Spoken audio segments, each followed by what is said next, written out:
उसकी अस्मिता, देश के नागरिकों के प्रति हमारी जिम्मेदारी और आतंकवाद के खिलाफ हमारी नीति का एक इफेक्टिव और डिसाइसिव डिमॉन्स्ट्रेशन था। अध्यक्ष महोदय, जैसा इस सदन को जानकारी है, 22 अप्रैल 2025 को जम्मू कश्मीर के पहलगाम क्षेत्र में एक अमानवीय और कायराना आतंकी हमला हुआ। इस हमले में हमारे 25 निर्दोष नागरिकों सहित एक नेपाली नागरिक की भी जान गई थी। उन निर्दोष लोगों की जान उनका धर्म पूछ कर लिया गया।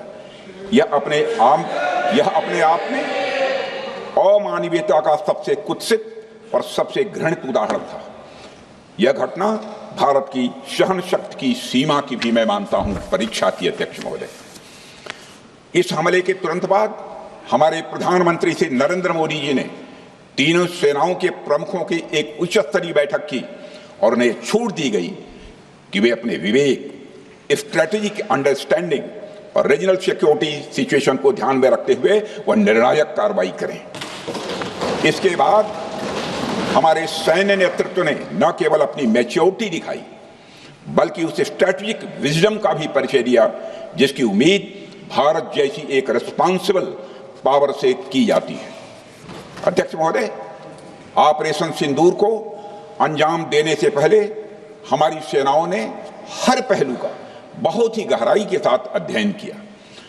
हमारे पास कई विकल्प थे, लेकिन हमने उस विकल्प को चुना जिसमें आतंकवादियों और उनके ठिकानों को अधिकतम नुकसान पहुंचे और जिसमें पाकिस्तान के आम नागरिक को कोई क्षति न होने पाए, इस बात की भी हम लोगों ने चिंता की।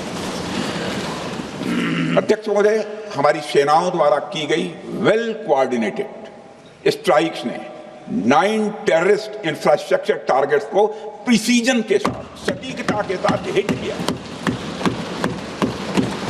और इस सैन्य कार्रवाई में एक अनुमान के अनुसार 100 से अधिक आतंकवादी, मैं बहुत संभल कर बोल रहा हूं अध्यक्ष महोदय, हमारी फिगर गलत ना होने पाए, फिगर इससे बहुत अधिक है। 100 से अधिक आतंकवादी, उनके ट्रेनर, उनके प्रशिक्षक, उनके हैंडलर, लश्कर तोयबा और हिजबुल मुजाहिदीन जैसे आतंकवादी संगठनों से संबंधित थे। ये वही आतंकी संगठन हैं जिन्होंने पाकिस्तान की सेना और ISI का जिन्हें खुला समर्थन प्राप्त है। अध्यक्ष महोदय, 7 मई 2025 को रात्रि 1:05 भारतीय सशस्त्र बलों ने ऑपरेशन सिंदूर प्रारंभ किया, जिसमें पाकिस्तान और पाक ऑक्युपाइड कश्मीर में भारत के खिलाफ आतंकी गतिविधियों से जुड़े 9 स्थानों को निशाना बनाया गया। इसमें POK के मुजफ्फराबाद में सवाई नाला और सैयदना बिलाल कैंप, कोटली में मस्जिद अब्बास व मसबर रहील शाहिद कैंप, कोटली में गुलपुर कैंप, भिम्बर में बरनाला कैंप, कोटली में अब्बास कैंप और पाकिस्तान के पंजाब प्रांत में बहावलपुर, मुहिदके और सरजाल और मेहमुना जोया शामिल थे। इनमें से 7 आतंकी शिविरों को भारतीय सेना ने पूरी तरह से नष्ट कर दिया,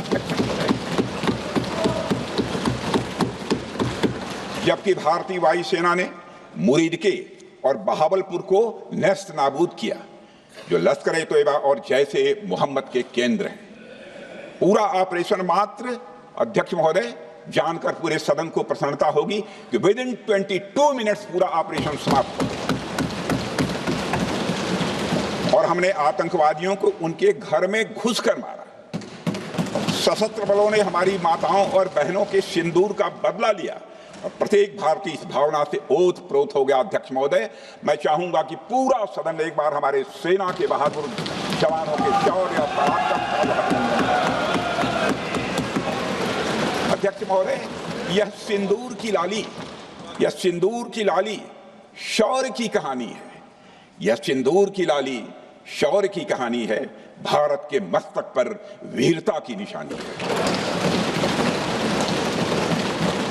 अध्यक्ष महोदय, सेनाओं ने अंधेरी रात होने के बावजूद हमले की सफलता के स्पष्ट एविडेंस भी जुटाए हैं, साक्ष्य है हमारे पास अध्यक्ष महोदय।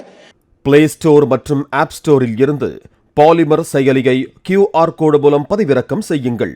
செய்திகளை உடனுக்குடன் பெறுங்கள்.